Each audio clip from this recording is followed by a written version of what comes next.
और चेहरे पर वो प्रसन्नता आपके आना चाहिए कि कल मेरा एकादशी का व्रत है, आज दशमी है, कल एकादशी का व्रत है, तो कल मेरी जब एकादशी का व्रत रहेगा तो मेरा ना जाने कितना कितना पाप, कितना असत्य, कितना झूठ, कितना प्रपंच वो समाप्त हो जाएगा। इसमें मुझे प्रसन्नता हो, इसमें मुझे आनंदता हो।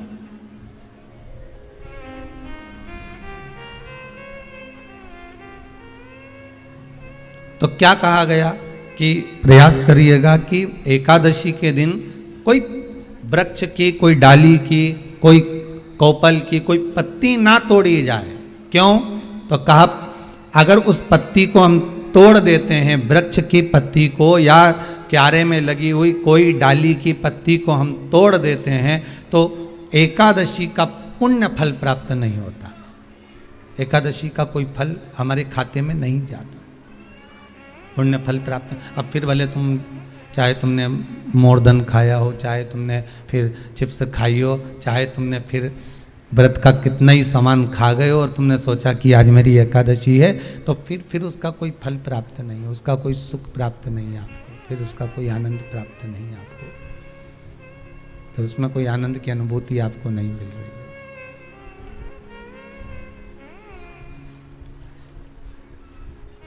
फिर उसमें कोई फल की प्राप्ति आपको नहीं हो रही।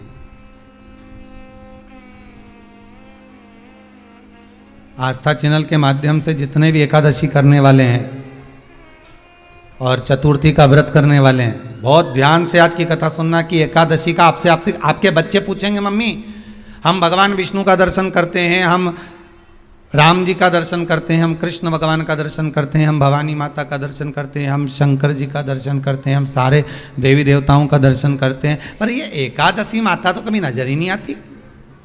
पूछेंगे कि नहीं पूछेंगे कि तुम जिस एकादशी का व्रत करते हो इनका जन्म कहां से हुआ, कहां जन्मी थी? एकादशी की जन्मस्थली कहां है? भाई भगवान कृष्ण की जन्मस्थली तो मथुरा है, श्री राम जी महाराज की जन्मस्थली बोल दो जम के अयोध्या है।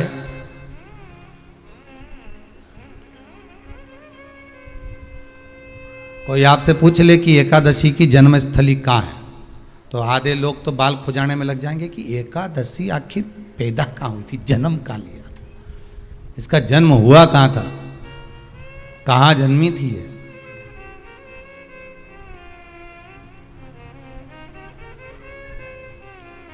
इसका जन्म स्थल है कहाँ? और अगर मान लो जन्म स्थल एकादशी का है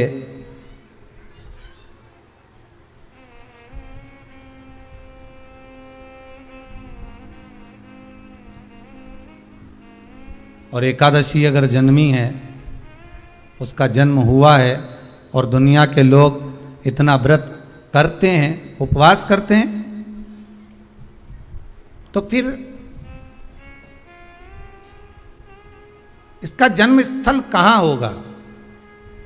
तो कहा इसका जो जन्म स्थल है वो बद्रीनाथ।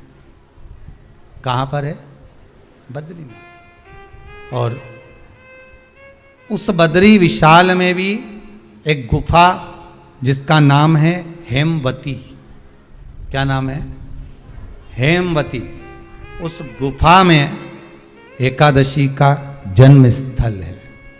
बद्री विशाल में हेमवती गुफा जो 12 योजन अंदर प्रवेश करने जितनी है, 12 योजन की गुफा के अंदर, हेमवती के अंदर एकादशी का प्रागट्य हुआ था, एकादशी का जन्म हुआ था।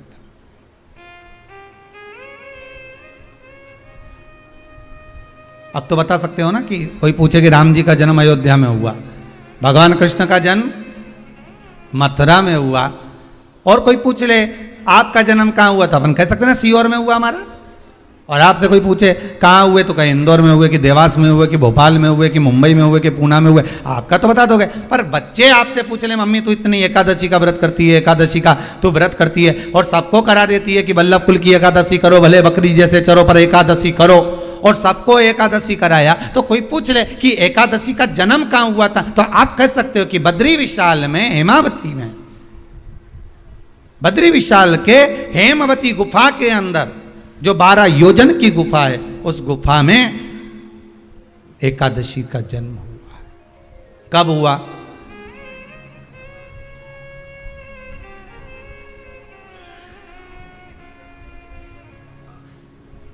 जन्म होने का कारण, राम जी के जन्म होने का कारण था रावण का संहार। भगवान कृष्ण के जन्म होने का कारण था कंस का संहार।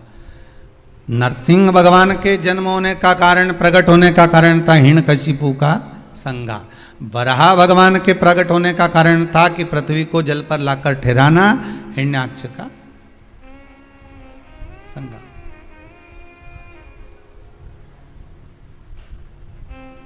तो फिर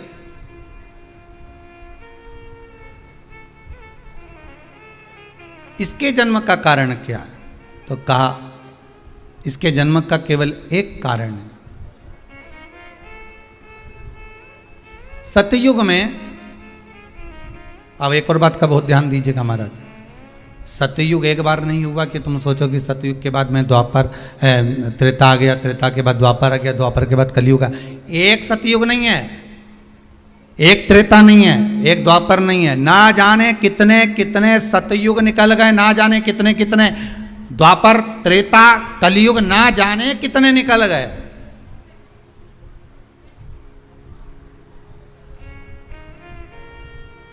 और आप और हम जैसे भी इस पृथ्वी पर ना जाने कितने, अरे जम के तो बोलो, निकल गए।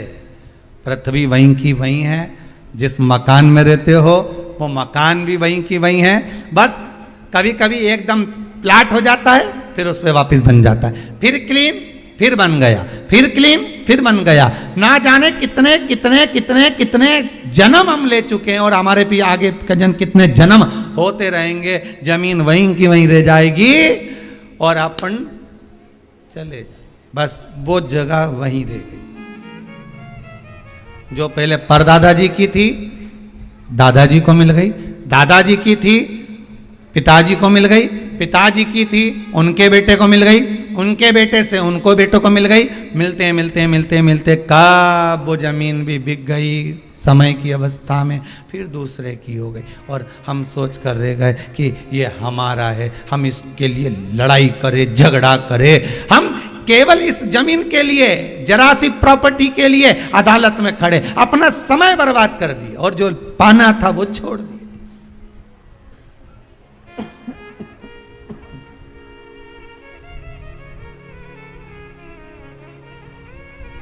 जो पाना था वो छोड़ दिया हमने।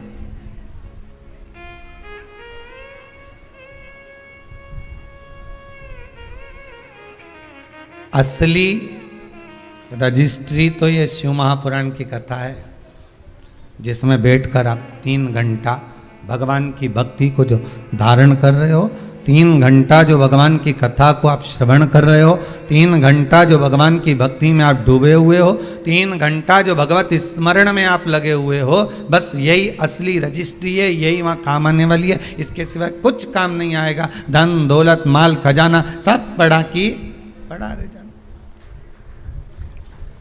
सब धरा की धरा।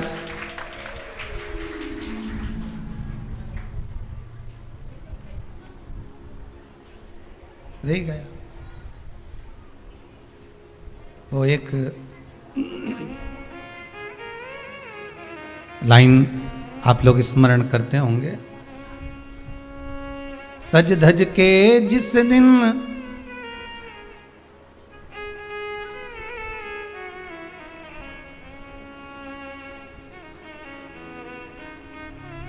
सज धज के जिस दिन मौत की शहजादी आएगी, न सोना काम आएगा न चांदी आएगा।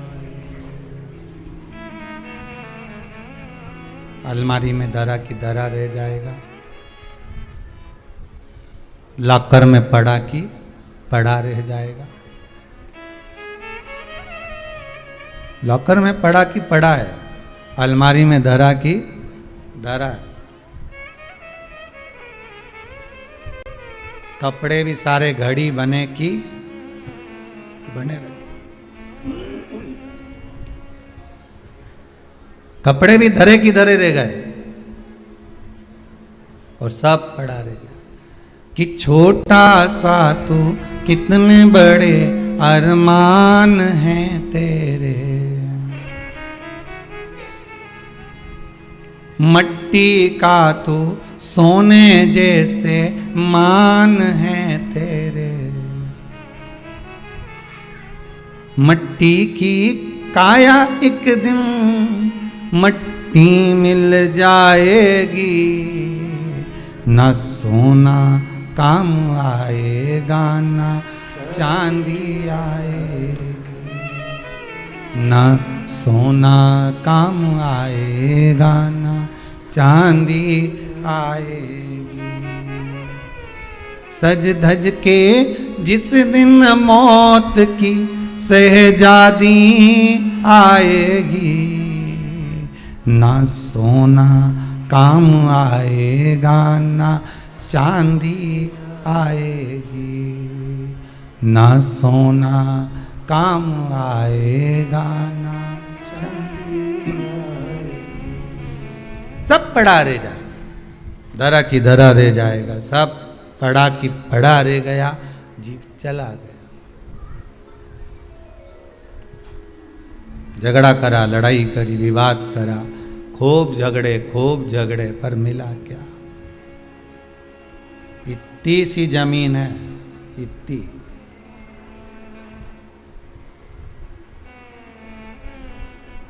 मिल भी गई, हो गया, मान लो तुमको मिल गई लड़ाई झगड़ा में। यहाँ तो शिव महापुराण की कथा कहती है कि माता पिता के आशीर्वाद से बड़ी दुनिया में कोई प्रॉपर्टी नहीं है। माता पिता के आशीर्वाद से बड़ी दुनिया में कोई दौलत नहीं है। कि जिस घर में माँ बाप की इज्जत नहीं होती, उस घर में देखना कभी बरकत नहीं होती। सही प्रॉपर्टी, सही जमीन, सही जायदाद, सही धन, सही दौलत, सही संपदा तो माता पिता का आशीर्वाद है।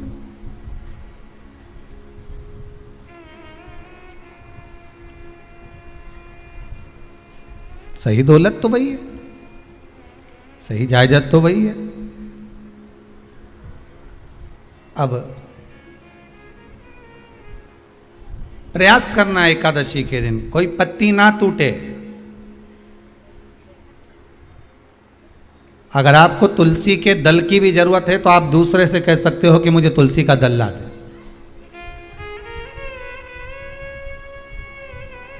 पर मेरे हाथ से मैं किसी को कष्ट ना दूं।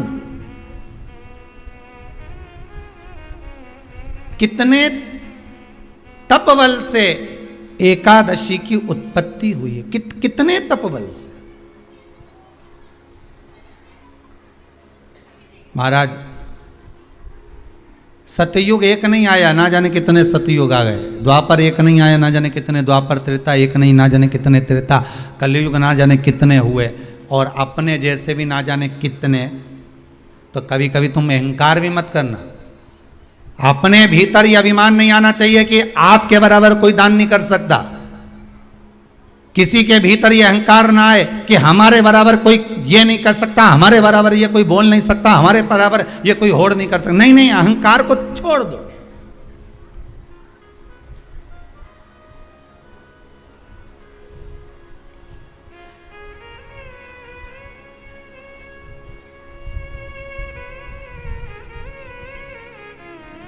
इस भारत की भूमि पर, इस भारत माता की गोद में अगर वीर भी जन्मे तो ढेर वीर जन्मे। कोई एक नहीं, कोई एक सोचे कि मेरे बराबर कोई और नहीं कर सकता। नहीं नहीं, ना जाने कितने।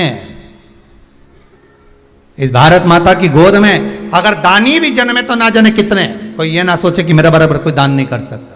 इस भारत माता की गोद में सुंदर भी जन्मे तो इतने। कोई ये ना कह सकता है कि मेरे बराबर कोई सुंदर नहीं है। और इस भारत माता की गोद में कलाकार भी जन्मे तो इतने। कोई ये नहीं कह सकता कि इसके बराबर कोई नहीं।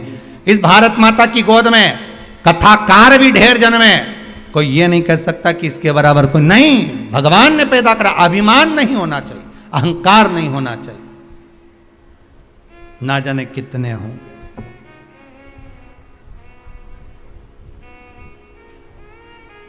ना जाने कितने।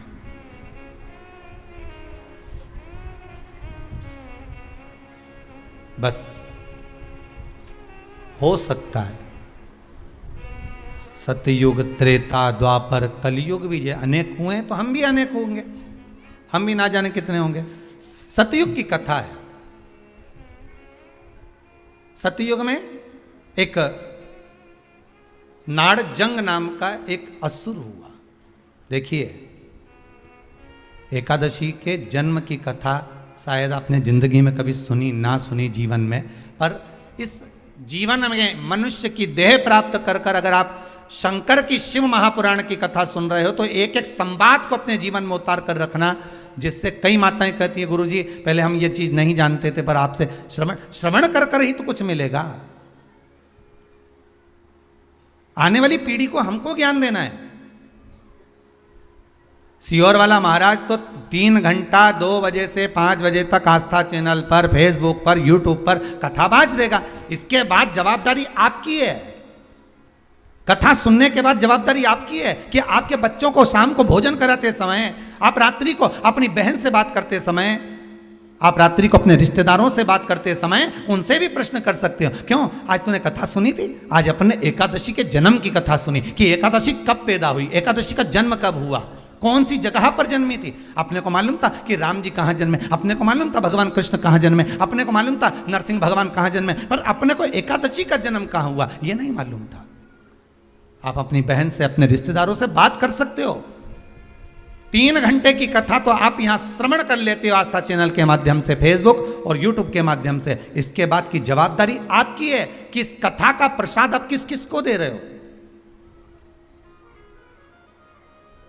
आप कथा का फोन लगाकर किस किस को बोल रहे हो कि 2 बजे से 5 बजे तक कथा आ रही है। सुनो, व्रत शिव महापुराण की कथा है। व्रत उपवास जो अभी तक करते आए हैं उसी को सुन रहे हैं कि अब कैसे करना चाहिए। करते तो आए पर उसको करना कैसे। कहां जन्म ले लिया तो कहा महाराज बद्रीनाथ। कब जन्मी एकादशी? एकादशी का जन्म कब हुआ तो कहा एक नाड़ाजंग नाम का सुर था, राक्षस, जिसके पुत्र का नाम था मुर। क्या नाम है? मुर। मुरदैत्य। ये मुरदैत्य इतना विशाल काय था, इतना विशाल काय था, रहने वाला चंद्रावती नगर का था। कौन से नगर में रह रहा था? चंद्रावती नगर। बड़ा विशाल काय।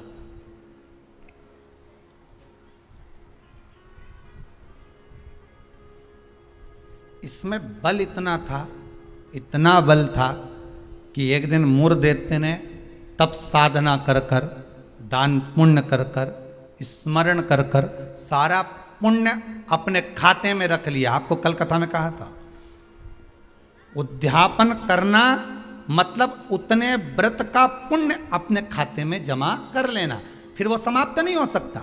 उस पर सील ठप्पा लग गया मतलब ये प्रॉपर्टी तुम्हारी हो गई। उद्यापन करना मतलब ये इतने व्रत तुम्हारे खाते में चले गए। अब ये व्रत तुम किसी को ना तो कहीं जा सकते हैं ना छिन्न हो सकते, क्योंकि उसका तुमने उद्यापन कर दिया, उस पर सील ठप्पा लग गया, उसकी रजिस्ट्री हो गई, वो आपका हो गया।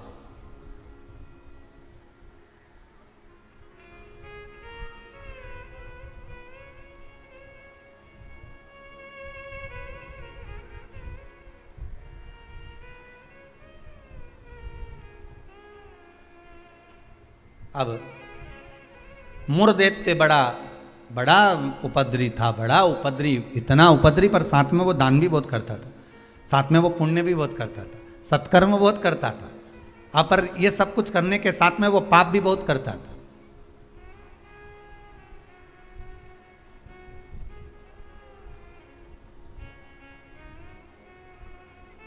बहुत पाप करता था, पुण्य के साथ में पाप भी बहुत करता था। होता है, व्यक्ति पुण्य के साथ में पाप कर भी देता है। शंकर जी के मंदिर में लोटा भर के पानी चढ़ाने गया और मन में विचार कर कर गया, बताओ अपने आप को कैसी इत्र आ रही है। दूसरे को देख के अपन तुरंत उसी समय पे पाप कर लिया।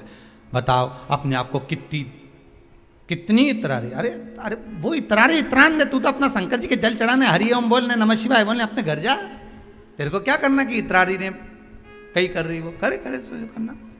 तुम तो शंकर जी भजो, शिव नाम जपो, शंकर का स्मरण करो और भगवान का भजन करके अपने घर जाओ बस। पर मुरदैत्य पुण्य भी करता था तो पाप बहुत करता था। इतना पाप कर्म था, इतना पाप कर्म था कि वो घबराए नहीं, बस पाप ही पाप में लिप्त हो जाए। समय आया, एक बार ये मुरदैत्य पहुंच गया अमरावती, अमरपुर, भगवान वैकुंठ अधिपति के उस भवन में जहां 33 कोटि देवता सदा विराजमान रहते हैं। ऐसे सुंदर आनंद में भगवान के धामों में पहुंच गया। और जिस इंद्रलोक में जाता तो इंद्र को पकड़कर जमीन पर फेंक देगा।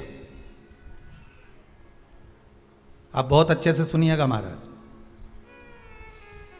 देवता ऊपर जब युद्ध करते थे और युद्ध के मैदान से नीचे गिरते थे तो मृत्यु लोक में नहीं आते थे। कहाँ नहीं आते थे? मृत्यु लोक में। पर मुरदैत्य इतना बलवान था कि देवताओं को जब पकड़कर फेंकता था तो किसी लोक में नहीं जाते थे, मृत्यु लोक में ही जाते थे। अब बल देखिए कितना प्रबल होगा। कोई लोक नहीं, ऊपर से फेंका तो डायरेक्ट नीचे।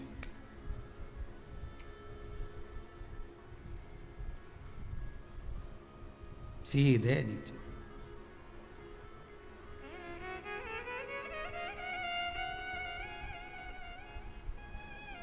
जितने लोक उतने देवता, और जितने लोक उतने देवता। अब इसने सोचा इतने सारे देवताओं को अलग अलग गिराने कब तक जाऊंगा, तो इसने क्या करा, आज चढ़ गया सारे लोकों पर और लोकों पे चढ़कर जो नृत्य करना प्रारंभ करा, जम जम के नाचना, तो सारे लोक हिलने लगे और जितने उसमें 33 कोटि देवता रह रहे थे सब मृत्यु लोक में गिर गए। अब सारे लोक में किसका राज्य हो गया? जम के बोलिए जरा, उस मुरदैत्य का। सारे लोग खाली, मुरदैत्य का राज्य। सारे देवता इकट्ठे होकर शंकर भगवान के पास में गए, क्योंकि मृत्यु लोक में आ गए तो मृत्यु लोक में कहां जाएंगे। आपको पहले भी कथा में कहा, मृत्यु लोक में जन्म हुआ है आपका। आप पृथ्वी पर जन्मे हो और मृत्यु लोक में जन्म लेने के बाद अगर आप मन में सोचो कि हम शंकर की आराधना क्यों कर रहे हैं, अरे मृत्यु लोक में जन्म लेने के बाद शंकर की आराधना ही मूल है, शिव की आराधना ही जरूरी है।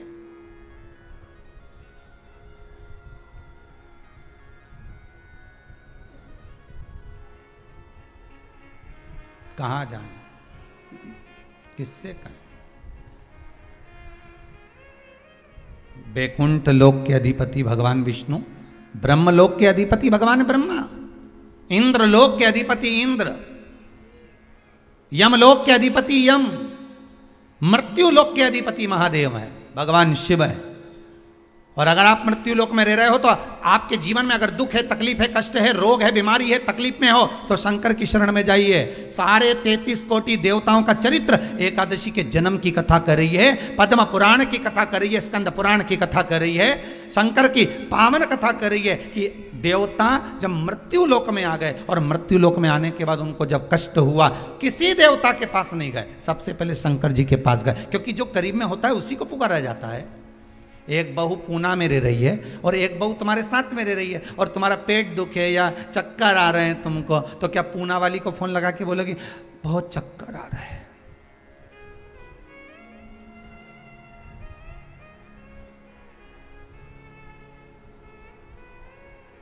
पूना वाली आएगी? अरे बोलो जम के तो बोलो। मुंबई वाली आएगी? भाई इंदौर वाली जो जहां रह रही है वो नहीं आएगी। और जो जिससे कहना था उससे तो कहा नहीं, जो पास में रह रही है जरा सी देर में आवाज लगा देती, दरवाजा बड़क देती, घंटी बजा देती, चिल्ला कर बोल देती, फोन कर देती, आवाज लगा देती और कह देती बेटा जल्दी आप, बहू दौड़ कर आ, दौड़ कर आ, दौड़ कर आ।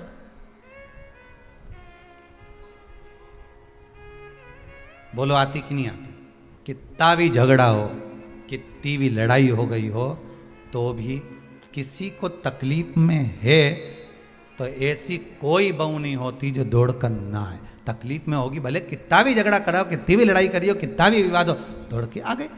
और आई तुरंत, क्या हो गया मम्मी? बस मेरे को चक्कर आ रहा है। अब तुमने पूना वाली को बुलाया, इंदौर वाली के बुलाया, बड़नगर वाली के बुलाया, ने पीपर ठौन वाली के बुलाया, ने नीमच वाली के बुलाया, सब क्या बुलाया तुमने, पर तुमने उसको नहीं बुलाया जो पास में थी।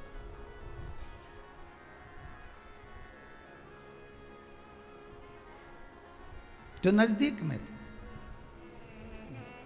मृत्यु लोक में जब देवता नीचे गिर गए तो इनके नजदीक में कौन थे? भगवान शंकर। जब शंकर भगवान नजदीक में थे तो सारे देवता शिव जी के पास दौड़ कर गए, भोलेनाथ जी के पास दौड़ कर जाकर हर हर महादेव, हर हर महादेव, हर हर महादेव। जैसे ही हर हर महादेव बोला, शंकर भगवान के नेत्र खुल गए। शिव जी ने पूछा कैसे आना हुआ ये तो बताओ।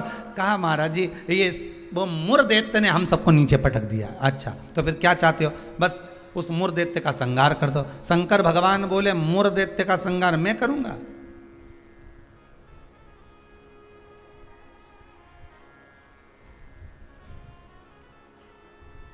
मैं नहीं कर सकता। क्यों? उसका संहार भगवान विष्णु करेंगे। उनसे जब कहो जाकर, तो भगवान विष्णु तो हमारे, हम 33 कोटि देवता नीचे नजर आ रहे, पर भगवान विष्णु कहीं नजर नहीं आ रहे। हमको तो लग गया ऊपर से पटका होगा तो वो नीचे चले गए होंगे। भगवान नहीं दिख रहे हमको, हमें नजर नहीं आ रहे, हम कहां ढूंढे उनको? ये हमारी दृष्टि है। हमारी दृष्टि से भगवान को हम देखने का प्रयास करेंगे ना, भगवान नहीं मिल सकता। भगवान को पाने के लिए भीतर की दृष्टि चाहिए, आत्मा की दृष्टि, मन की दृष्टि चाहिए। हमारी दृष्टि पे तो चश्मा लगा होता है, ब्लैक कलर का लगा है तो ब्लैक दिखेगा, नीला लगा है तो नीला, पीला लगा है तो पीला, हरा लगा है तो हरा। उसी तरह हमारी दृष्टि पर चश्मा लगा है, कामी होगा तो कामी दिखेगा, लोभी होगा तो लोभी दिखेगा। चोर को चोर नजर आता है, साहूकार को साहूकार नजर आता है, बेईमान को बेईमान नजर आता है, ईमानदार को ईमानदार नजर आता है, धर्मात्मा को धर्मात्मा नजर आता है, पुण्यात्मा को पुण्यात्मा नजर आता है। साहूकार को साहूकार दिखेगा, ईमानदार को ईमानदार दिखेगा, ढोंगी को ढोंगी नजर आएगा, पापी को पापी नजर आएगा, कपटी को कपटी नजर आएगा। आप जैसा चश्मा लगाए होगे सामने वाला व्यक्ति वैसा नजर आएगा। आप अपनी आंखों का इलाज अच्छा करवाओ, सामने वाला व्यक्ति अपने आप ही अच्छा नजर आने लगेगा, अपने आप। हमारी सास तो हमेशा हमारा बुरा ही सोचती है। सास बुरा नहीं सोचती, चश्मा गड़बड़ हो गया। समझ गए? अरे बोलो तो, समझ गए ना? चश्मा गड़बड़ हो गया मतलब दृष्टि गड़बड़ हो गई। हमने देखा हमारी सास हमारा बुरा सोचती है, मतलब बुरे हम हैं, हम सोच रहे हैं बुरे। अगर अच्छा सोचते तो कह देते हाँ है तो सास ना, इन्होंने मेरे पति को जन्म दिया है, और मेरे पति को जन्म दिया। जब पति इतना प्रेम से मेरे से व्यवहार करे तो सास क्यों व्यवहार खराब करेगी? अरे बोलो तो, करेगी। जब पति तेरे लिए जेब में भर के गजक लाए, कुरकुरा लिया है, चिप्स लिया है, तब तूने एक बार भी नहीं किया कि बताओ मेरा क्या जो, तो कहे पति अच्छा है पर सास बुरी। नहीं नहीं, दृष्टि हमारी बुरी है, उसमें हमें सामने वाला व्यक्ति गलत नजर आ रहा है। हम अच्छा देखना प्रारंभ कर देंगे ना तो हमको अच्छा मिलने लगेगा। बुरा जो देखन में चला और बुरा न मिलया कोई, कौन मिला फिर बुरा? मन।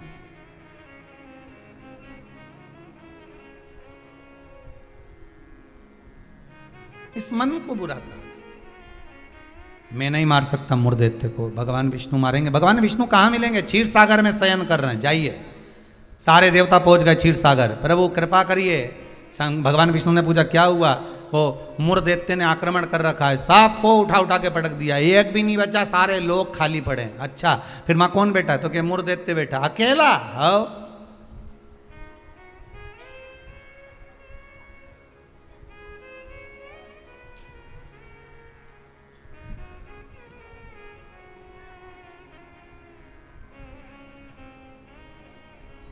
अकेला बैठा है।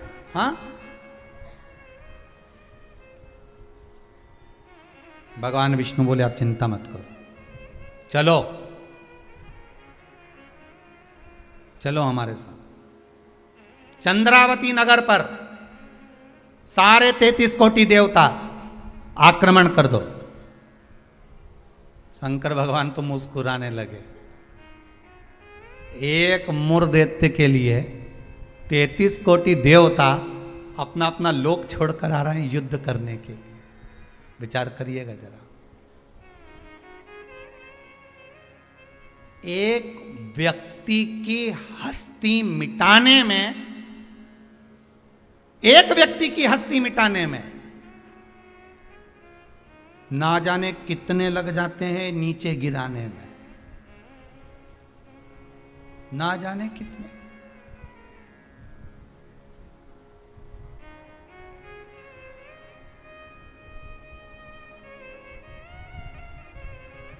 जब व्यक्ति मर जाता है तो दुनिया के लोग रोते हैं, बेचारा मर गया। और जो मर गया उसको वापिस जिंदा कर दे भगवान तो फिर खो जाते हैं, फिर उड़ गया, वापिस उड़ गया। फिर ना जाने कितना मेहनत करेगा, कितना कमाएगा, ना जाने कितनी बिल्डिंग बना लेगा, ना जाने कितना धन जोड़ लेगा, खो गए। मरा तो रो गए। संसार का नियम है। एक व्यक्ति की, मुर दैत्य की मात्र हस्ती को मिटाने के लिए सारे आ गए, पर 33 कोटि देवता 15 मिनट नहीं लगे मुर दैत्य को। 15 मिनट में मुर दैत्य ने सारे देवताओं को हिला दिया, भाग गए। सारे 33 कोटि देवता भाग गए। तब भगवान विष्णु अकेले युद्ध के मैदान में थे, अकेले युद्ध के मैदान। और अकेले भगवान विष्णु जब युद्ध के मैदान में युद्ध प्रारंभ करा, भगवान ने उठाया सुदर्शन चक्र और भगवान ने उठाकर सुदर्शन चक्र को फेंका। मुर दैत्य के जितने जितने असुर थे, जितने राक्षस थे, सबका संहार करने के लिए फेंका। फेंक तो दिया, सारे जितने असुर थे वो मर भी गए, पर मुर दैत्य इतना प्रबल था कि उसने एक फूंक मारी, सबको जीवित कर दिया। भगवान विष्णु आश्चर्य में पड़ गए, गजब गजब। ये एकादशी के जन्म की कथा है।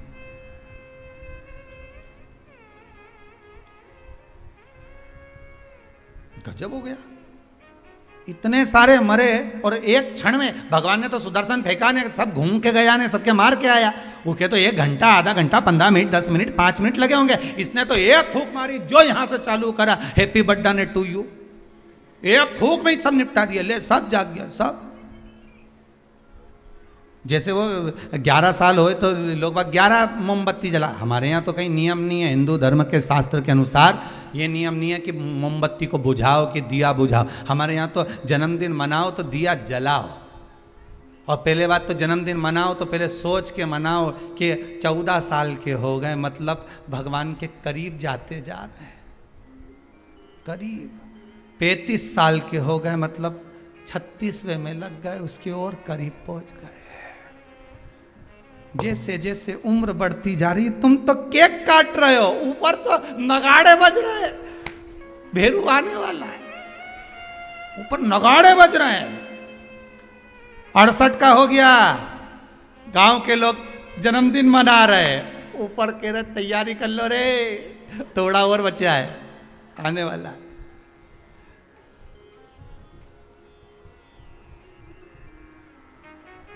कई लोग पूछते हैं तो गुरुजी क्या हम जन्मदिन नहीं मनाए? हमने कहा मनाओ। तो आप तो ऐसा बोलते हो। हमने कहा जन्मदिन मनाना मतलब हम तो समझ जाते हैं कि ये जन्मदिन इसलिए मना रहे हो क्योंकि तुम्हें खुशी है भगवान के पास जाने की, इसलिए मना रहे हो कि अब हम भगवान के और करीब हो गए, हम और करीब हो गए, हम और करीब हो गए। अरे जन्मदिन आता जाए तो विचार करते जाओ कितने साल निकल गए।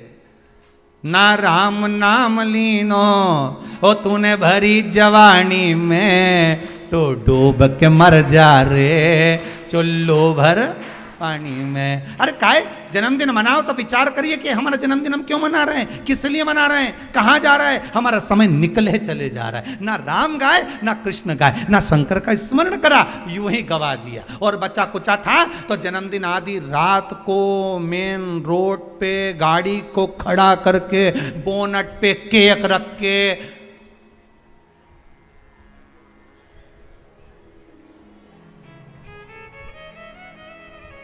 तो बेचारा इतना इतना अच्छा व्यक्ति का जन्मदिन रोड पे मना रहे जैसे बेचारा अनाथ है रे, इसका कोई नहीं बापड़े का। उसके घर में उसकी मम्मी है, उसके घर में उसके पिताजी हैं, उसके घर में उसका भाई है, उसके घर में पूरा परिवार है, और जन्मदिन कहां मना रहे? रोड पे। हैप्पी बर्थडे टू यू, क्योंकि अनाथ है तो जन्मदिन रोड पे मन रहा है। अगर अनाथ नहीं होता तो जन्मदिन उसके माता पिता को खड़े रखकर मनाते हैं कि इस माता ने जन्म दिया है तेरे जैसे बेस्ट फ्रेंड को, इसको जन्म दिया है, इस माता ने मेरे दोस्तों को जन्म दिया। खुश होते कि माता पिता ने जन्म दिया। सबसे पहले जन्मदिन पर अगर पूजन करना है तो माता पिता के गले में माला पहनाओ कि इनने तुम्हें जन्म दिया है, तुम्हारे जैसा व्यक्ति इसने पैदा किया है, तुम्हारे जैसे जीव को इसने जन्म दिया है। तुम्हें जो दोस्त मिला, तुम्हें जो फ्रेंड मिला, जो तुम्हें, समझ गए, भेरू के भेरवी ने भेरवी के भेरू मिल गया। तो जिसने जन्मदिन की खुशी उनके सामने मना।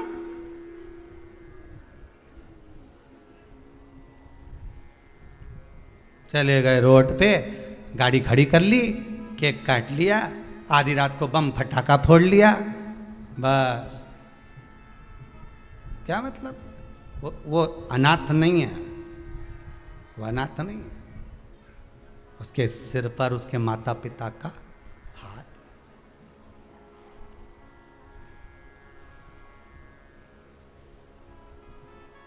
ने एक फूंक मारी केक की, सारी मोमबत्ती बुझा दी। और इस मुर्देते ने एक फूंक मारी ने जितना गिरा पड़ा था नहीं सबके जगा दिया एक ही में।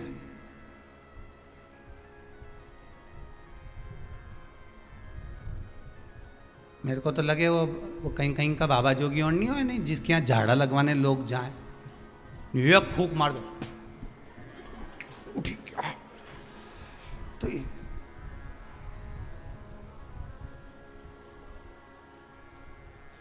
देखा एक फूंक में उठ गया।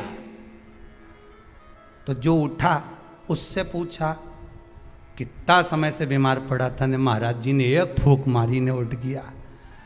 वो बोला फूंक से उठा नहीं हूं, महाराज जी के मुंडा में ऐसी बदबू आई रही थी, एक बार में उठ गया। इसलिए भगा, ये दूसरी मार देगा फूंक तो निपटी जाऊंगा, तो मैं जाऊंगा। और क्या गया महाराज जी के कान में, कहीं पायरिया की कहीं बीमारी बीमारी तो नहीं है मुंडा में? फूक में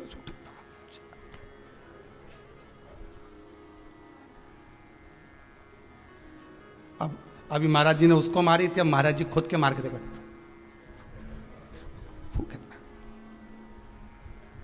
मुर्देते ने जो फूक मारी ने सब पड़िया ने सब उठी गया एक साथ, सारा की सारा उठ के बैठ गया। अब तो भगवान भी सोचे क्या करें। भगवान ने सुदर्शन को वापस लिया, गदा का प्रहार करा। गदा युद्ध हजारों वर्ष तक चला मुर्देत्य के साथ, 1000 वर्ष तक गदा युद्ध चला है भगवान विष्णु का। गदा युद्ध में जब भगवान विष्णु हार गए तब मल्लाह युद्ध प्रारंभ हुआ। कहते हैं हजारों वर्ष निकल गए, 10, 20, 25, 50 हजार वर्ष केवल मल्लाह युद्ध में निकल गए भगवान विष्णु के, तो भी नहीं हारा। आखिरी में भगवान विष्णु की हापड़ी थोड़ी ऊंची, भगवान विष्णु को लगा कि ये हार नहीं रहा। भगवान विष्णु थक गए क्योंकि ये मुर्देत्य तो पत्थर जैसा था और मेरे नारायण कमल जैसे कोमल थे। भगवान एक जगह जाकर बैठे, लक्ष्मी जी ने, पद्मावती जी ने, माता लक्ष्मी ने जाकर पूछा नाथ हुआ क्या है? भगवान कह रहे हैं मैं थक चुका हूं, हजारों वर्ष से युद्ध लड़ रहा हूं पर तुम ये हारता नहीं है। तब लक्ष्मी मैं आता हूं तो रुक, लक्ष्मी जी को क्षीर सागर में रोका और भगवान नारायण दौड़ कर गए बद्री विशाल। हेमवती गुफा में प्रवेश कर गए। 12 योजन की उस गुफा में मेरे भगवान प्रवेश कर गए। जाकर मेरे नारायण सो गए, क्योंकि इतने थक चुके थे।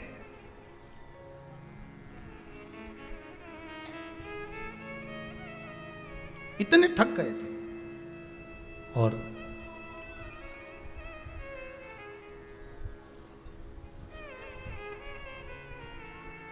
इतने थक गए भगवान, इतने थक गए, सो गए। मुरदैत्य भगवान के पीछे पीछे दौड़ कर आया कि आखिर ये जा कहां रहे हैं,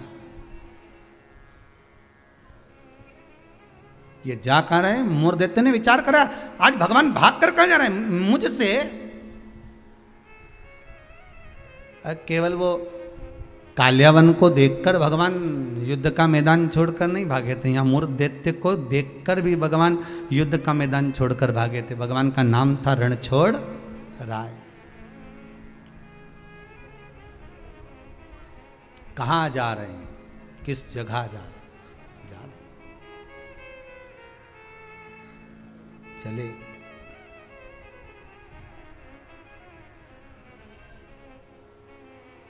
गुफा में मुरदैत्य ढूंढते ढूंढते उस हेमवती गुफा के अंदर प्रवेश करने लगा।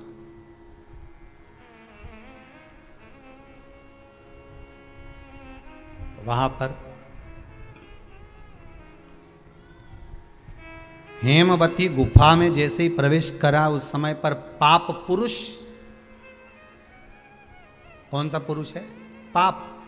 व्यक्ति का जो पाप होता है, जब वो पुण्य वाली जगह पर जाता है, सत्कर्म वाली जगह पर जाता है, तो उसका जो पाप पुरुष है, उसका जो पाप है, वो उसके सामने आकर खड़ा हो जाता है। बहुत ध्यान देना। क्यों कहते हैं कि मंदिर जाओ, क्यों कहते हैं तीर्थ जाओ, क्यों कहते हैं सत्संग में जाओ, क्यों कहते हैं कथा स्मरण में बैठ जाओ, क्यों कहते हैं? हमारा जो पाप है वो हमसे, जैसे ही हम तीर्थ गए, जैसे ही हम भजन में गए, जैसे ही हम कथा में गए, जैसे ही हम कीर्तन में गए, जैसे ही हम स्मरण में गए, जैसे ही भगवान की भक्ति में हम पहुंचे, हमारा पाप जो हमारे सम्मुख में था, हमारे साथ में था, वो पाप हमसे दूर हो जाता है। और मुरदैत्य के सामने वही पाप पुरुष आकर खड़ा हो गया। अंदर प्रवेश कर रहे थे मुरदैत्य, पाप पुरुष ने रोक दिया। कहां जा रहे हो तुम? तुम्हें मालूम नहीं तुम कहां प्रवेश कर रहे हो? तुम्हें ज्ञात नहीं है क्या? ज्ञात है। मैं भगवान विष्णु को ढूंढने जा रहा हूं, उनके साथ मेरा युद्ध हो रहा था। अच्छा, मैं भगवान विष्णु को ढूंढने जा रहा हूं क्योंकि उनके साथ मेरा युद्ध हो रहा था। पाप पुरुष ने रोक दिया, अंदर नहीं जा सकते क्योंकि अंदर पुण्य है, आप रुको वहीं पर। रोक दिया। जब मुरदैत्य ने पाप पुरुष को हटाया और अंदर प्रवेश करने लगा, 11 दिन तक, एकादशी दिन तक, 11 दिन तक पाप पुरुष और मुरदैत्य दोनों की बात संवाद हुई है। पाप सामने है, मुरदैत्य प्रवेश कर रहा है, बीच में पाप अड़ा पड़ा है। और वहीं बस उस 11 दिन में क्या हुआ कि 11 दिन में भगवान विष्णु के शरीर से एक स्त्री ने जन्म ले लिया। एक कन्या ने, एक स्त्री ने, एक नारी प्रकट हो गई। नारी प्रकट। मार्गशीर्ष मास कृष्ण पक्ष एकादशी के जन्मदिन की तारीख बता रहा है। जैसे भादो कृष्ण अष्टमी, किसका जन्म है? भगवान कृष्ण का। चैत्र की नवमी, बोलते जाओ, राम जी का। कोई आपसे पूछे कि एकादशी का जन्म कब हुआ था? मार्गशीर्ष मास की सुंदर कृष्ण पक्ष की एकादशी के दिन, जब 11वां दिन था भगवान को सोते हुए, तब भगवान के शरीर से एक कन्या ने, एक स्त्री ने जन्म लिया। 11वें दिन जन्मी इसलिए भगवान आगे इसका नामकरण संस्कार करेंगे, उसका नाम एकादशी रखेंगे।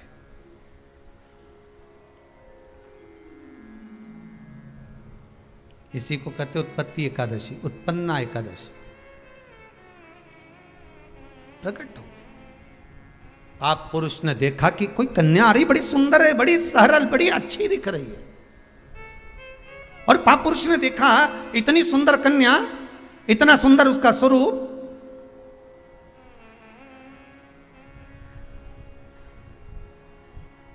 कईयों के मन में बड़ा प्रश्न होता है महाराज जी। कई माताएं बहुत प्रश्न करती हैं, कहती हैं गुरुजी क्या एकादशी का व्रत केवल वेदव्य नारी करती है? क्या एकादशी का व्रत केवल संत करते हैं, साधु करते हैं? नहीं नहीं, एकादशी का व्रत तो जन्म लिया बच्चे से लेकर मृत्यु के घाट पर पड़ा हुआ व्यक्ति भी एकादशी का व्रत कर सकता है। अपनी एकादशी स्वयं करो, मरने के बाद दूसरे लोग एकादशी दें, उससे अच्छा है कि अपना अकाउंट में खुद जमा करते चलो।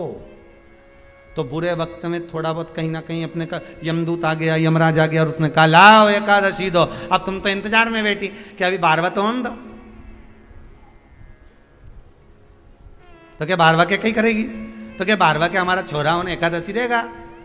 तुम खड़े रहो। अब वो 10 दिन तक तो इंतजार करा। गरुड़ पुराण में लिखा है जीवात्मा के जब प्राण छूटते हैं, किसी के प्राण छूटे, प्राण छूटने के 10 दिन तक जीवात्मा घर की अटारी पर रहती है। अब 10 दिन के बाद तो जाएगी।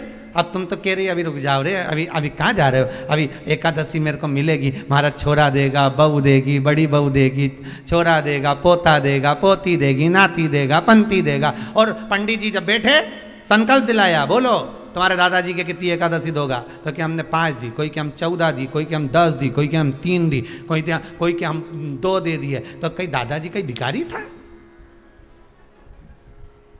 ये दादाजी की कथा नहीं, अपनी कथा। अपन क्या भिखारी है जो दूसरे की एकादशी लेकर जाएंगे?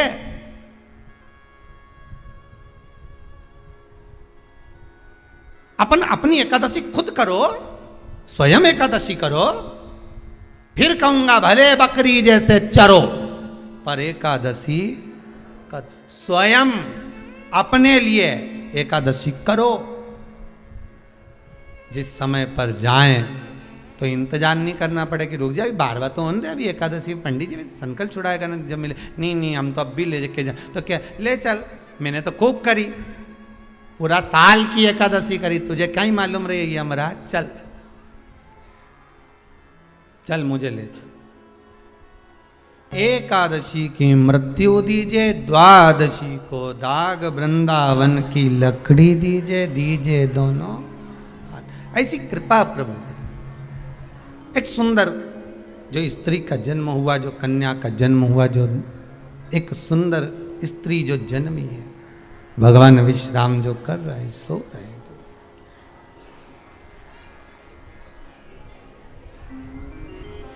प्रकट हो गए।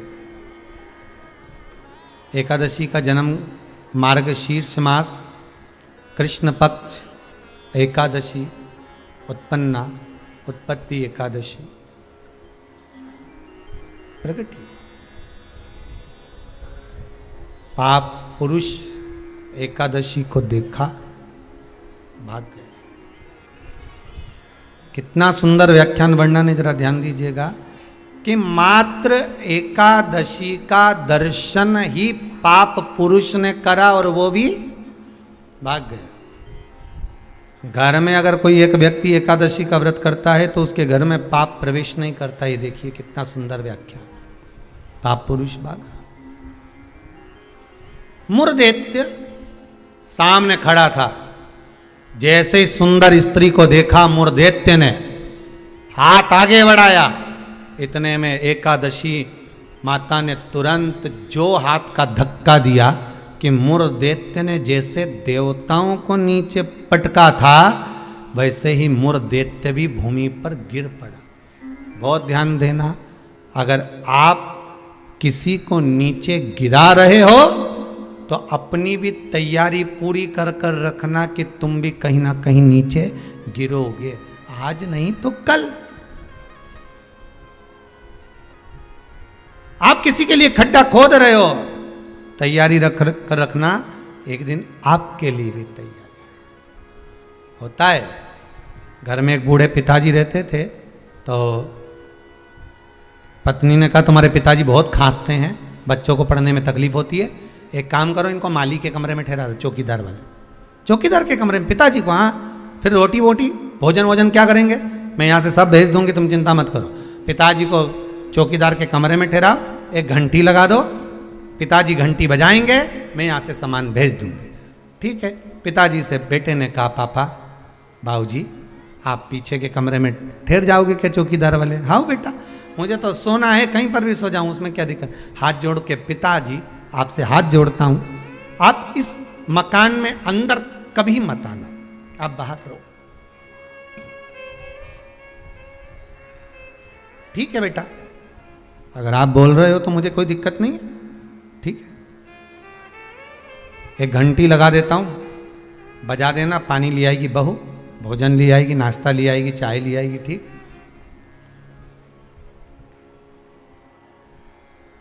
घंटी लगा दी, पिताजी घंटी बजाते, बहू सामान भेज देती। एक दिन पिताजी ने घंटी नहीं बजाई, बेटे ने कसम दी थी अंदर मत आना मकान। बेटा शाम को आया, पत्नी से पूछा क्यों, पिताजी को चाय भोजन नाश्ता वगैरह दिया? पिताजी ने घंटी नहीं बजाई, हो सकता उनके पास रखा होगा। बेटा शाम के समय पिता के कक्ष में जाकर देखता है पिता पलंग से जमीन पर पड़े हुए थे। पूछा, जल का छींटा दिया, बेहोशी में पिता थे, उठे, क्या हो गया पिताजी? पिताजी बोले प्यास लगी। पानी नहीं पिया क्या आपने? भोजन नहीं किया? नहीं, मैंने खूब घंटी बजाई पर कोई सामान लेकर नहीं आया। बेटे ने घंटी बजाकर देखी तो घंटी नहीं बज रही थी। पिताजी घंटी तो बज नहीं रही है। पिताजी बोले मुझे लगता है घंटी के तार को ऊंदरा ने कतर दिया होगा, चूहे ने कतर दिया होगा, इसलिए घंटी नहीं बज रही होगी। बहू का दोष नहीं है बेटा। बेटा बाप को पानी पिलाता, इतने में बाप चला गया, मर गया, प्राण छूट गए, अंतिम संस्कार हो गया, 10 दिन पूर्ण हो गए, सफाई होने लगी। घर में 2 बच्चे थे छोटे छोटे, जब माँ सफाई कर रही थी तो घर के दोनों बच्चे ने, एक ने तार को घड़ी बनाया जेब में रखा, एक ने घंटी को अपनी जेब में रखा। माँ ने पूछ लिया क्या कर रहे हो? बच्चे चिल्ला कर दौड़े, घंटी जेब में रख रहे हैं। क्यों? जैसे आपने दादाजी के लिए घंटी लगाई थी, आपकी बहू आपके लिए लगाएगी, उसकी तैयारी कर रहे हैं। ये उसकी तैयारी है, जैसा करोगे वैसा भरोगे। किसी के ऊपर उंगली उठाओगे, ये बाकी की उंगलियां आपकी साइड जाएगी, एक दिन आप पर भी उंगली उठाई जाएगी। कि किसी के लिए अपयश करोगे, एक दिन अपयश आपको भोगना पड़ेगा। किसी के लिए आप शब्द बोलोगे, वो शब्द आपको भी झेलना पड़ेगा। किसी के लिए बुरा करोगे, बुरा आपको भी झेलना पड़ेगा। मत बुरे कर्म कर बंदे, वरना पछताएगा। भगवान की आंखों से तू बच नहीं पाएगा, तू बच नहीं पाएगा। कब तक बचोगे? किसी कपटी के साथ कपट करोगे ना, चल जाएगा, पर किसी भोले के साथ, सीधे के साथ, जिसने आपके साथ पूर्ण विश्वास करा, उसके साथ अगर कपट कर गए तो जिंदगी नरक जैसी जाएगी, नरक से भी। भोला है कोई घर में, आपके परिवार में कोई सीधा है, भोला है, बहुत सरल है, किसी के बीच में नहीं बोलता, उसके साथ अगर आप कपट करोगे तो आपको रोना तो बहुत पड़ेगा साहब, बिलखना तो पड़ेगा बहुत। अब एकादशी ने धक्का दिया, नीचे गिर गया। कहते हैं 1 वर्ष लग गया था उस मूर दैत्य को उठने में, जो धक्का एकादशी ने मारा था। कई एकादशी ऐसी रे, एक धक्का जो मारे नहीं तो अच्छा निपटी जा। पाप कपट छल बेईमानी प्रपंच ये तो उठे ही नहीं दादा एकादशी के दिन, ये सब दुबक के बैठ जाए आज एकादशी है, आपने बोलना ही नहीं। ऐसे हर एकादशी पे एकादशी आ जाए तो तुम काय बोले उससे।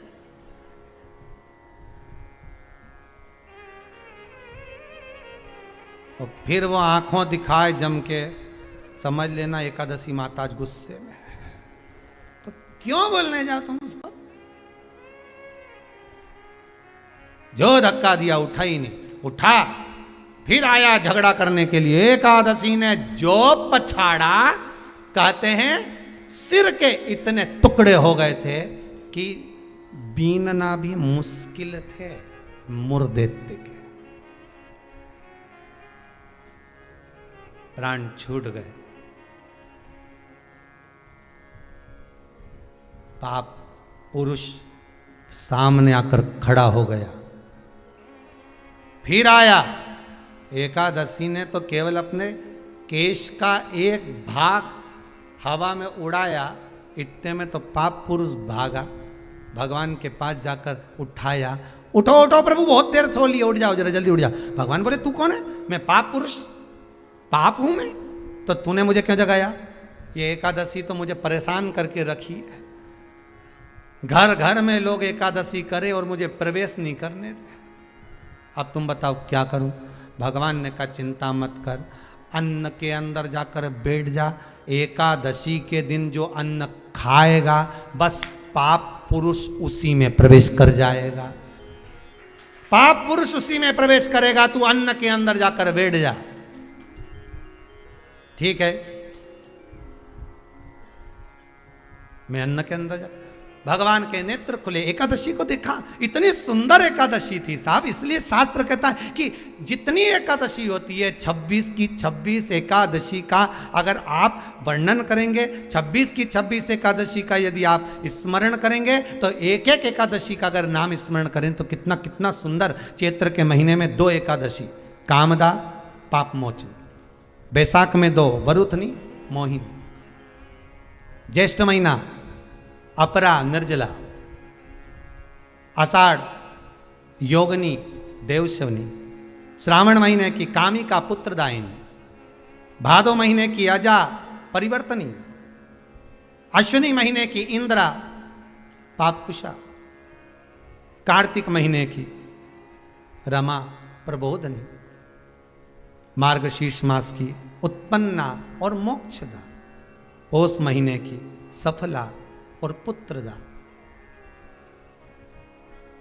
माघ महीने की परतिला और जया, फागुन महीने की विजया और आमल की एकादशी, अधिक मास की पद्मनी और परमा। कितने सुंदर नाम है। अब इस नाम से पहचान करो, निर्जला, कितनी सुंदर नाम। अब नाम इतना सुंदर है तो एकादशी कितनी सुंदर होगी। अब एकादशी इतनी सुंदर होगी तो जिस दिन तुम व्रत करोगी एकादशी का तो तुम कितनी सुंदर होगी। मतलब भगवान कितने प्रेम से स्वीकारेगा कि इसका हृदय कितना सुंदर है। ऊपर की सुंदरता मत देखो साहब, व्रत करने से भीतर की सुंदरता। अब पहले कथा में कहा कि क्रीम की चमक 15 दिन रहती है, अच्छे कर्म की चमक जिंदगी भर रहती है। कर्म की चमक देखना है हमें, क्रीम की नहीं।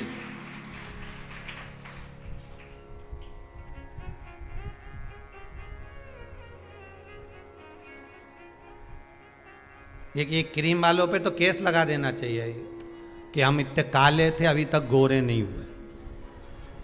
50,000 रुपए की पूरी क्रीम पोत ली, जैसे कि जैसे ही है। 50,000 तुम लगाओ, 1 लाख वापस लिया।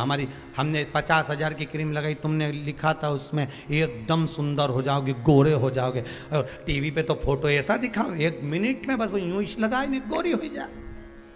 और हम तो पूरी सालों लगाते लगाते हो गए अभी तक जैसा कि जैसा, ये जैसा कि जैसे ही रिया, कहीं अंतर ही नहीं आया। तो बताओ, तुम बताओ गोरा कब होंगे? तो क्रीम वाले भी कह देंगे रे हमने तो शिव पुराण सुनी थी, बाहर की चमक से हमें कोई मतलब नहीं। हमने तो शिव पुराण में सुना था कि भीतर की चमक चाहिए।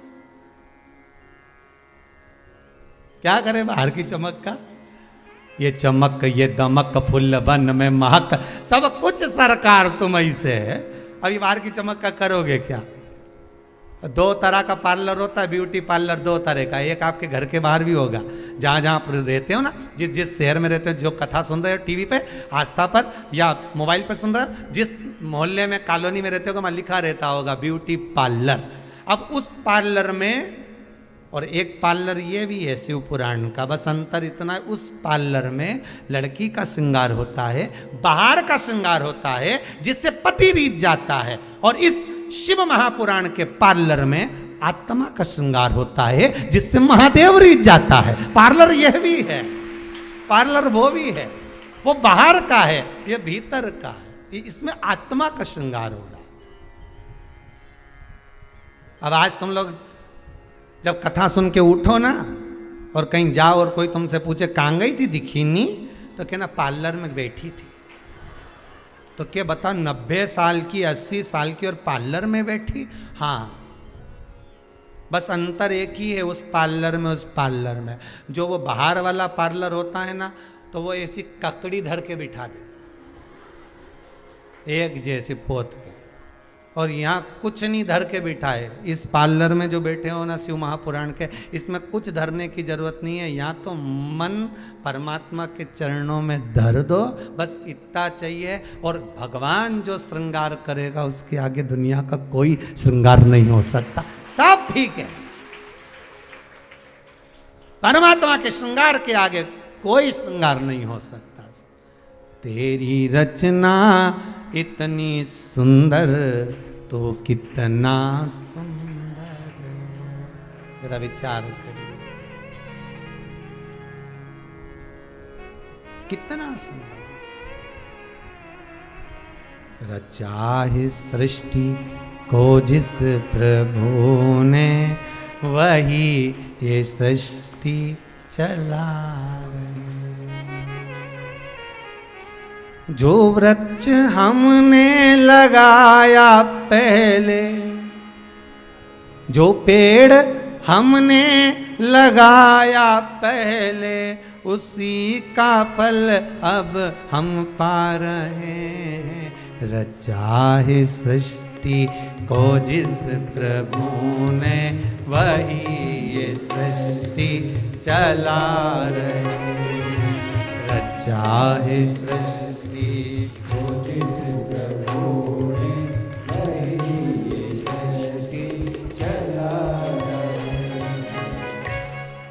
जो पेड़ हमने लगाया पहले अच्छे कर्म का, उसी का फल अब जो बोया था वो अब आम का पेड़ बड़ा हो गया, तुम बढ़िया तोड़ तोड़ के खाओ, मना नहीं, पर लगाया था तो खा रहे हो है। और जिसने बमूल का लगाया तो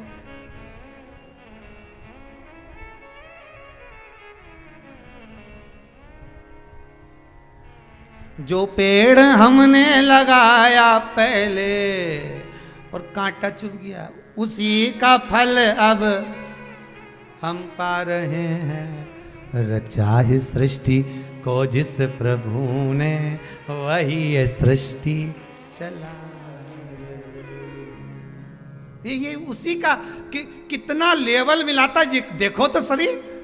लोग कह रहे थे जनसंख्या बढ़ गई, जनसंख्या बढ़ गई। भगवान ने कहा चिंता मत करो, 2 लेहर में सब बराबर, काहे का टेंशन लेते हो। और अभी तो तीसरी की तैयारी चल रही है, तुम्हारा क्या विचार है रे? जितने कथा सुन रहे हो टीवी पर, विचार है आएगी? क्यों नहीं आएगी? क्योंकि शंकर जी की कथा लगातार चल रही है, नॉन स्टॉप, तो वो भी रुकी हुई है। भगवान भी इंतजार में बैठा है। उसके यहाँ का लेवल का मत देखो, वो तो कुछ भी कर सकता है। उसकी तो कंपनियां ऐसी जोरदार है, 2 मिनट में साफ, उसका कोई भरोसा नहीं दादा वो। और चिंता मत करना बिल्कुल भी, अगर कहीं तकलीफ आ भी जाए नहीं तो कह देना तो मुझे जाने नहीं है कहीं। शिव पुराण सुनी है पूरी 1 साल की, एक नहीं छोड़ी। महाराज बापड़ा बाज बाज के थकी गया, पर मेरा कान नहीं थकिया। पलंग पे सोच सोच पर एक नहीं छोड़ी हो। ए यमराज से कहते ना, मारे पल्ले तो पड़ना मत ही, बिल्कुल। बगल में रही नहीं बिमला भाई, वो एक दिन की नहीं सुनी, मारी बत्तल की उकेले जा, मारे छोड़ी जा। तो यमराज से भी कहते ना, नीट जाऊं जा। कथा सुनी मैंने, कहा जाऊंगे।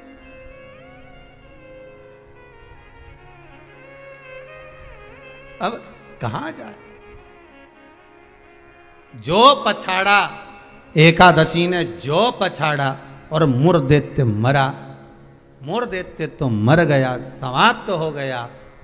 वो जो 11वें दिन जन्मी थी, उसने हाथ जोड़कर निवेदन करा नारायण से। नारायण ने पूछा, तुम कौन हो, इतनी सुंदर हो तुम, इतनी सुंदर कौन हो तुम, आखिर कौन हो तुम, इतनी सुंदर कौन हो। कहा, महाराज भगवान विष्णु से कह रही है, मैं आपके शरीर से प्रकट हुई हूं।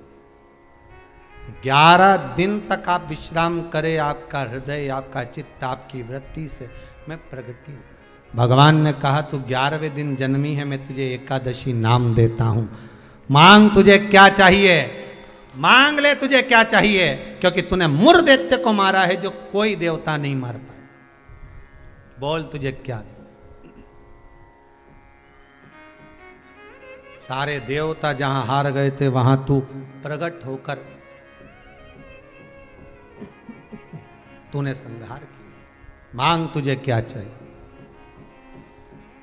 एकादशी ने भगवान विष्णु से कहा, नाथ प्रभु वर दे दो, मृत्यु लोक में जो मनुष्य मेरा व्रत करेगा, चाहे जलचर, थलचर, वायुचर या सांसारिक मनुष्य, मेरा अगर एकादशी का व्रत करेगा, प्रभु उसके यहाँ धन धान्य वैभव सुख संपदा बढ़ेगी और उस जीवात्मा को नरक नहीं भोगना पड़ेगा, सीधे वैकुंठ का उसको वास मिलेगा।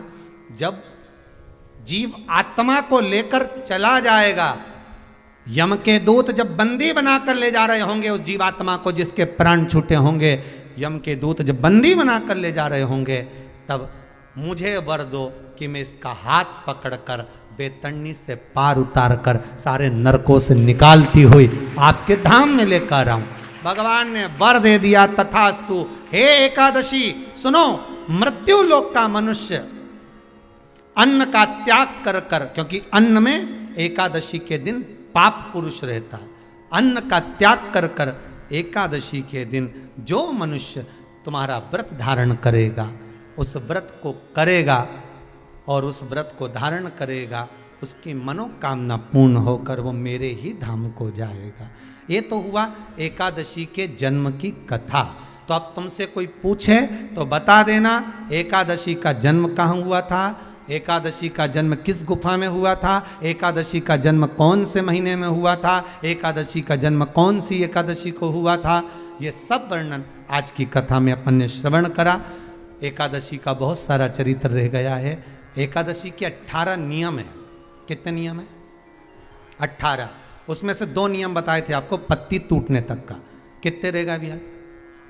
16 नियम कल की कथा में लेंगे। चतुर्थी की कथा भी रह गई, वो भी कल की कथा में लेकर आगे प्रवेश करेंगे। आज की कथा को यहीं विराम की ओर लेते हैं। बड़े भाव से, आनंद से, बहुत सुंदर व्रत शिव महापुराण की कथा चल रही है। आपके जीवन को सार्थक करे।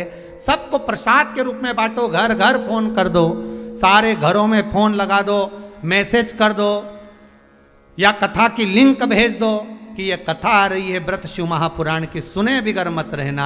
मालूम पड़ेगा कि हम इतने साल से एकादशी कर रहे हैं, उसका जन्म कब हुआ है, क्यों आई वो, किसको मारा उसने, क्या कारण था कि अन्न नहीं खाते। ये सारा चरित्र सुनते सुनते कल कथा में और प्रवेश करेंगे। 16 नियम रह गए हैं, 18 में से 2 वर्णन करें। 16 नियमों को और आगे सुनेंगे और उसको सुनते हुए चतुर्थी के व्रत का क्या विधान है उसमें प्रवेश करेंगे कि चतुर्थी के व्रत में जो आखा दाना रखा जाता है उसका महत्व क्या होता है। चतुर्थी के व्रत में जो कलश में पानी भरा जाता है उसका महत्व क्या होता है। चतुर्थी के व्रत में क्यों चूरमा बनाया जाता है, उसका नियम क्या होता है। तो उसका सारा व्याख्यान कल की कथा में लेंगे। आज की कथा को यहाँ विराम देते हैं। हर हर महादेव, हर हर महादेव।